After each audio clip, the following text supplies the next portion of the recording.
Hello everyone, I am Vivek, going to just discuss about something related to the social science.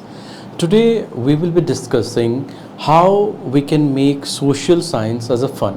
As most of us thinks that as children used to think that social science is a boring subject, it's a literary tough, but it's not like that.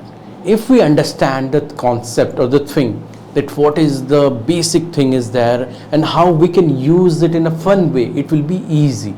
So today I am going to explain one just small topic where you can get to know it is a fun loving and easily we can connect it with our daily day-to-day life and it will be easy for us.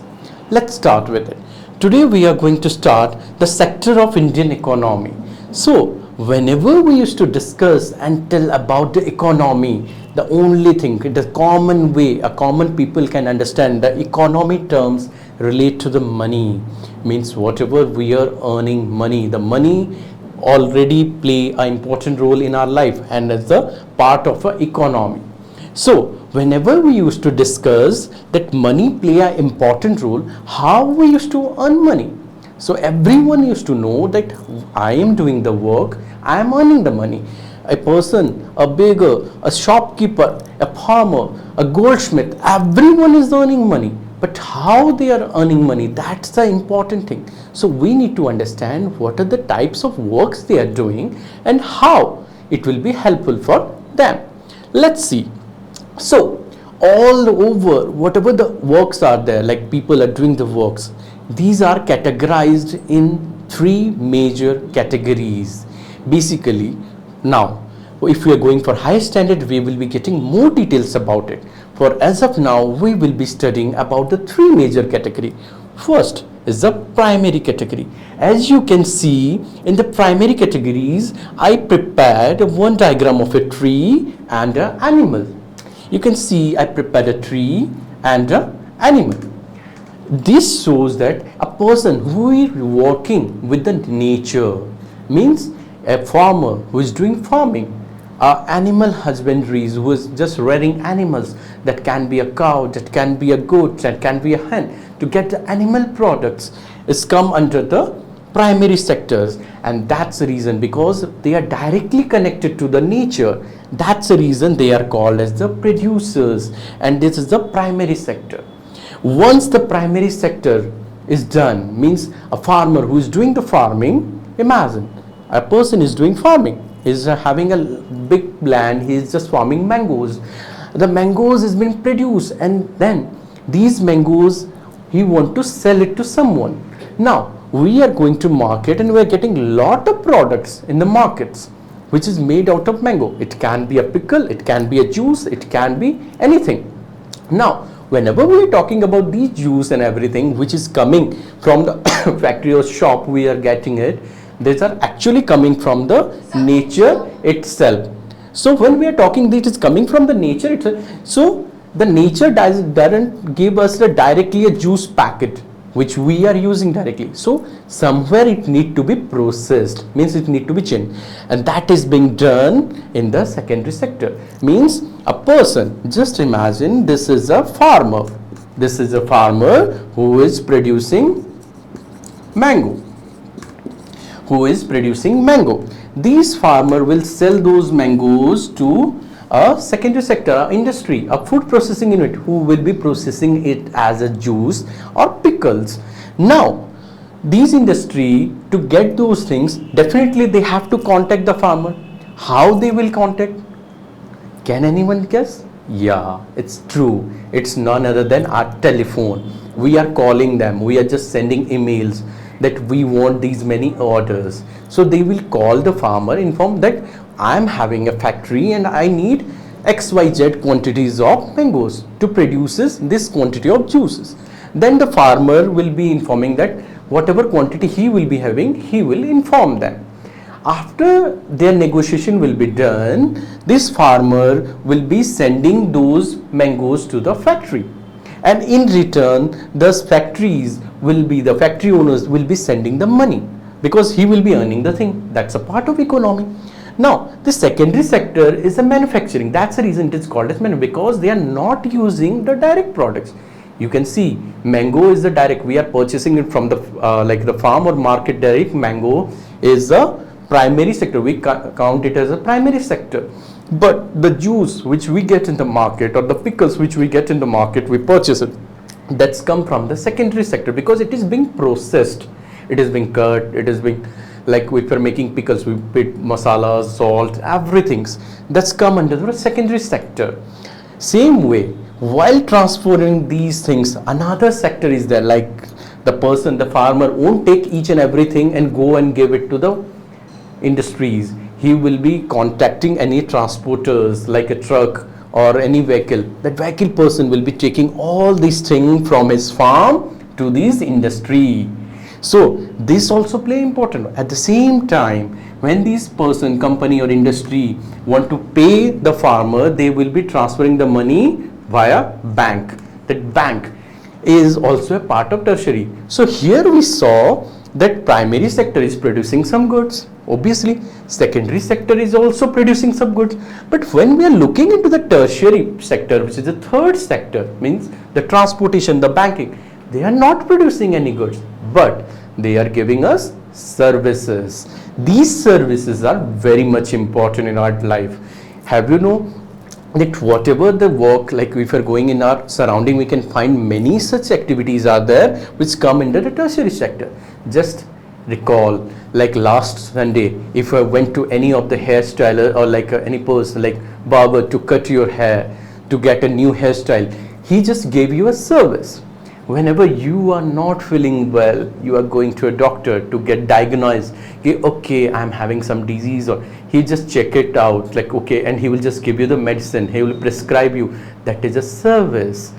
Now, as right now I'm teaching you guys, so I'm not going to give you any things, I'm just giving you the knowledge. This is a transferring of knowledge, this is a service. These all come under the tertiary sector, and everything related to the money, because the primary sector, when a mango is produced by a farmer, that earn money. Obviously that mango is being sent to the secondary sector by the tertiary sector or the transporter. Obviously the transporter, like the producer, will be paying some money to the transport to send those mangoes to the factory. Here he will be also earning money. This is also about the money. And the secondary sector obviously producing or processing those juice and everything and sending it to the market. This also create income, means ultimately the term is related to money.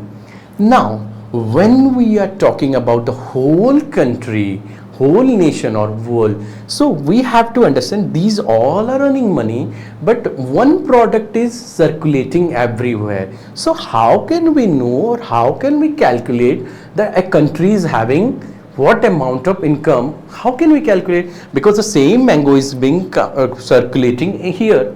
If you take the example, so if you are counting the same thing after and after, because if we count these primary sector, the mango was cost 20 rupees per kg. This, if the count 20 rupees per kg, and after the product which is being sold in market is 200 rupees per kg, 200 rupees per kg, there is a huge difference. But here the same 1 kilo mango along with this all spices and everything is being included. So how can this be a lot of difference, and how we can count it? So we, to get the proper details, we used to check out the GDP of a country, which is GDP, which means gross domestic product.